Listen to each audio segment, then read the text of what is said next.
زنانه ټي وي ته ناسته وه، یو جنۍ، او د روژې میاشت ده، د روژه ماتي ټیم دی،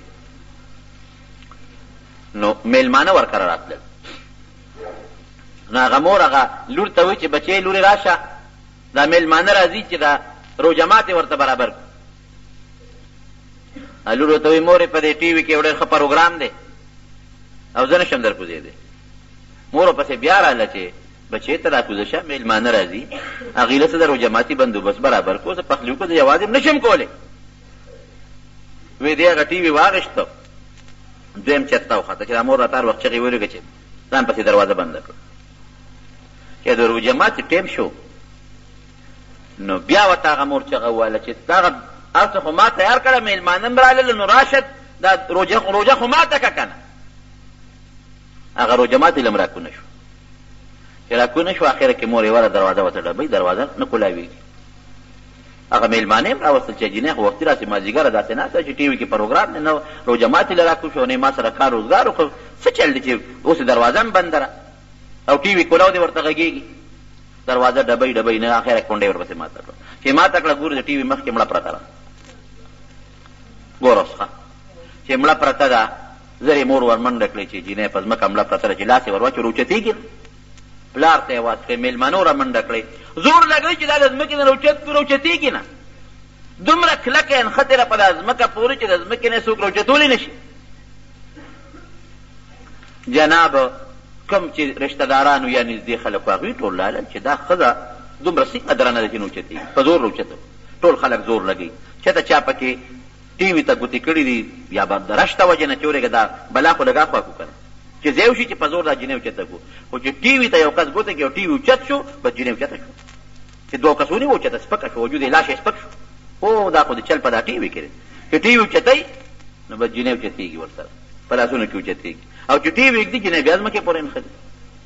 دا څومره شرم او بېعزتي چې غسل یې ورکو، نو ټي وي ته مخکې اوچت که ورسره یې ویوړو، نو غسل یې وله ورکړو، نو چې بیا په کټ کې واچو، نو ټي وي به اوچتو، نو دې وجود بس پکېده، او چې ټي وي په ځمکه پروت نو وجود به یې کلکېده. اخره کې جنات چې بیا جنازه وړه، نو جنازه څوک نه شي اوچتولی، خلک ونښتل چې جنازه اوچته کړي، اوچته کړي نه اوچتېږي، نو چا وایي چې بس خو شرم هسې هم شرم دی، اوس خو زمونږ سر له راغلې ده، دا ټي وي تاسو اوچت کړئ، چې یو کس ټي وي غېږ کې ونیو نو جنازه سپکه شو، اوچته شو، ټي وي ته مخکې روان ده، جنازه ورپسې روانه ده. وایي چې قبر ته ورسوله، مقبرې ته، په قبر کې خښوله، قبر ته دننه کوي، بیا وجود کلک دی، حتی دې ته خبره ورسېدله چې ټي وي ورسره سر کې په لحد کې کېښوده، ورسره یې ښخه کړه. یوه واقعه. دویمه واقعه څه ده؟ دقسې یو جینۍ ناسته ده ټي وي ته او بانک شروع شو، الله اکبر الله اکبر. امور ورته ویې بچې هله دا ټي وي دې بند که، بانک وایي زه خپل کار به کوي، هر وخت دا بانکي چغې وایي، دا ور راپسې بند که چې دی نه اورم. قسم دې زه کله کله سوچ کوم پخوا په دې مشرانو کې ډېره حیا و، زمونږ په دې کشر ګل کې هغه حیا نشته.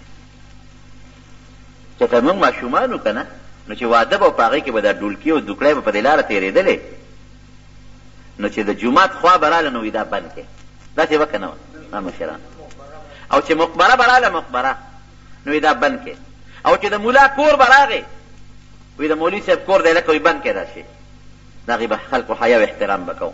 د مشر په مخ کې به بچي نسوار نه اچول، سګرټ خو ډېره لویه خبره ده، داسې دا جي صاحب که نه ده. اوس پلار به ناست نو چې پلار راوباسي د زوی په مخ کې سګرټ ته تیلې ورته کړي، نو زوی به څنګه کوي؟ ورته بچی چا به چیلم راوړه، پلانکې راوړه، تیلې ورته ووه، هغه حیا لاړه ختمه شوه. نه څوک د مشر نه حیا کوي، نه د استاد نه حیا شته، نه د بانک نه حیا شته، نه د جومات نه شته، او نه د ملا نه شته. پیسه ډېره ده خو قهر د خدای ورسره دی. پیسه نه وه راحت و پکې ښه وی اول بند کړه، دا بانکونه هر وخت چغې وایي. چې مړه شوه که نه او لاش یې وله یوړو او قبر یې ولو که نه، خلک ناست دي، خو چې د دې لاش قبر ته ورښکته کوي، پکې لړمانان رالي، دا زیړ زیړ غټ غټ لړمانان، زر یې ترې دغه راوویسته، دا لاش یې د دې خوا که دا خو په دې قبر کې لړمانان او دومره ډېر دي چې دې سره منسوب، هغې باندې خاورې واچولې، قبر یې بند کړ، بل یې وله قبر وکنه، چې بل یې قبر وکنه او لحد یې تیار کړ او دا پکې ورښکته کېږي کې هم لړمانان راغلل. درېیم ځای کې وله قبر وکنه، چې هغه ځای کې خو چې قبر کنئ پاک ساک برابر قبري ځای ورته بدلی، خو چې دا قبر ته ښکته کېږي د لړمانانو دا غرمش پکې راشي، په سوونو زرګونو زیات لړمانان، او الله دې موږ د قبر د لړمانانو نه وساتي. نبی کریم صلی الله علیه وسلم فرمایي وی د آخرت لړم به د قچر عمره غټي، قچر د خر نه غټي او د اس نه کوټي قچر، د قچر عمره غټ وي د آخرت لړم. الله دې مساتي. دا خو الله بعد خي بس اوس موږ څوک نو دا به کوم ځای پورې ګرځو؟ بس هغه لړمانانو کې ورغورځولو تبې پکې خودې خورې پورې واړولو. دا د دغه یو انسان خو الله درته وښول چې دی سزا ده،